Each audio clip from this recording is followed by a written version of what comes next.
আসলে আমরা একটা জিনিস খুবই আমার কাছে খুবই ভালো লাগতেছে যে স্যার এরকম ভাবে একটা প্রতিষ্ঠানের জন্য টাকা কালেকশন করতেছে। আসলে এরকম সচরাচর আমরা কখনো দেখি না, চলচ্চিত্র জগতে অনেকেই রয়েছেন। তো আসলে স্যারকে দেখে খুবই ভালো লাগলো। যাই হোক, আমরা দোয়া করি আল্লাহ তাআলা যেন স্যারকে দিনের পথের জন্য আলো বেশি করে কবুল করুক। মাদ্রাসা মসজিদের সভাপতি হিসাবে আছেন আর কি। আমার সাথে এর সঙ্গে খুব ভালো সম্পর্ক, ছোট ভাইয়ের মতো। আসসালামু আলাইকুম প্রিয় বন্ধুরা, সবাই কেমন আছেন? আমরা টেকনাফে যাচ্ছিলাম, যাওয়ার পথে আমরা দেখতে পেলাম যে আমাদের বাংলাদেশের চলচ্চিত্র জগতের একজন অভিনেতা, আমরা যাকে ছোটবেলায় দেখতাম, এখন তো বড় হয়েছে, এখন আর সিনেমা দেখা হয় না, কারণ যখন ছোট ছিলাম, এই যে এরকম ছোট ছোট ছিলাম, তখন বিটিভিতে আমরা দেখতাম স্যারকে, স্যার অনেক সুন্দর অভিনয় করছে। যাই হোক, আমরা এদিক দিয়ে যাচ্ছিলাম আমার টেকনাফে মাহফিলে, তো দেখলাম যে স্যার এখানে বসে আছে। এখানে নাকি একটা মসজিদ আছে, আর কি কি আছে স্যার? মসজিদ, মাদ্রাসা। তো এইখানে আমরা দেখতেছি যে কালেকশন হচ্ছে, মানে সম্ভবত না মাদ্রাসার কালেকশন হচ্ছে। তো যাচ্ছিলাম আর কি, আমরা ভাবলাম যে একটু স্যারের সাথে সাক্ষাৎ করি।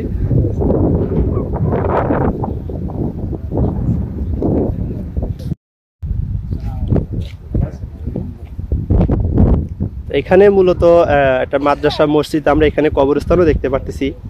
তো স্যার মূলত এখানে,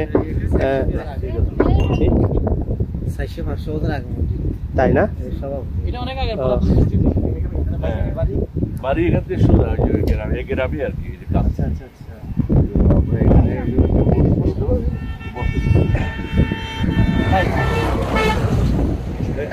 বসেন বসেন বসেন।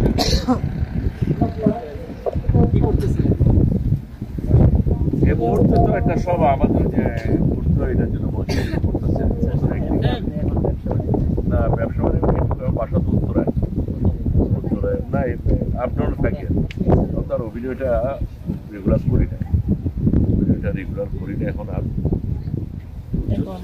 অভিনয় ছেড়ে দিয়ে এখন যে জগতে আছেন আলহামদুলিল্লাহ মসজিদ মাদ্রাসার খেদমতে, এটাই ভালো। অতীতের জন্য এখন আল্লাহর কাছে ক্ষমা, আর বর্তমানে এখন ভালোটা নিয়ে চললে আলহামদুলিল্লাহ। খুব ভালো লাগলো আপনাকে, আমি তো আর চিনতে পারি নাই, তো ওই ভাই এলাকার তারা দেখে আপনাকে চিনতে পারছি। তো আমি পরে শুনছি আপনার ব্যাপারে, খুব ভালো লাগলো যে এমন জায়গায় বসে আপনার দিনের কাছে আমাদের মসজিদ মাদ্রাসার সভাপতি। হ্যাঁ,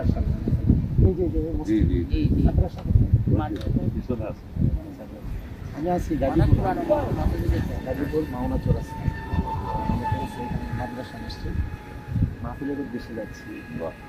তো এটা কোন জায়গায় এখানকার লোককে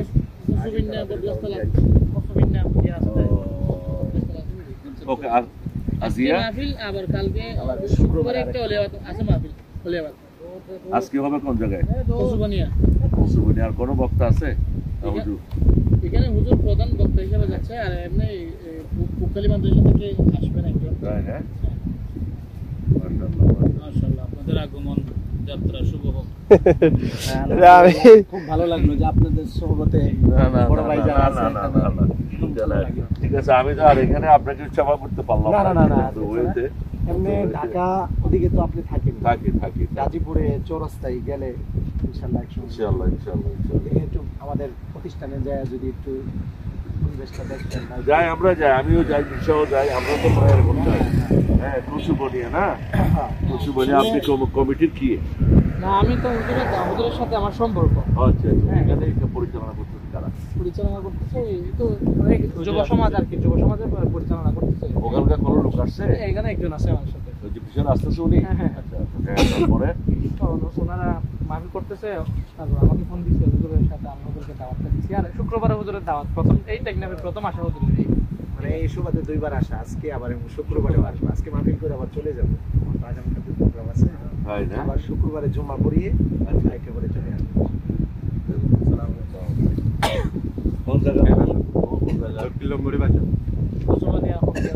আজ এই হুজুরের প্রোগ্রাম কোন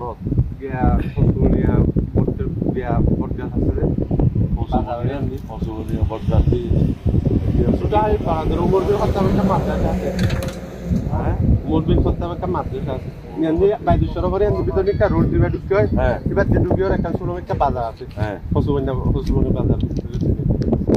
বাজারের পাশে। মানুষটা দিয়ে নাও, মানুষ লাগবো প্রচুর। পাবলিসিটি কি জন্য ভালো? এই খালি আর publicity। তুমি আমার নম্বরটা নিয়ে আসো, হ্যাঁ? স্টেশনের পরে তো শুরু হবে, হ্যাঁ? সারার পর বয়ান শুরু হুজুরের বয়ান হবে 018 আপনি কি আজকে ব্যাক করে চলে যাবেন? কেমনে কখন থাকবেন? চলে যাবে। ও রাত্রে হুজুরের কালকেও বয়ান আছে তো। 018 হ্যাঁ 60 61 চারটাই। ঠিক আছে, তুমি আমার একটু এখানে নামার সময় দিচ্ছি। হ্যাঁ আমি আসে বলবো না যে স্যার আজকে আমাদের সাথে শরীক হ্যাঁ হন দেখি ইনশাআল্লাহ চেষ্টা করবো। নম্বর তো রাখলাম। একটু ভালো লাগলো স্যার। যে ভালো থাকি, ভালো থাকি। হাসিবুর রহমান ও আমার গ্রামে আসলো, আমি নিয়ে আসছিলাম। খুব সুন্দর মার্কেট করছিল। আমাদের একটা বাজার আছে, ওই বাজারে বাজার আছে। ওই বাজারে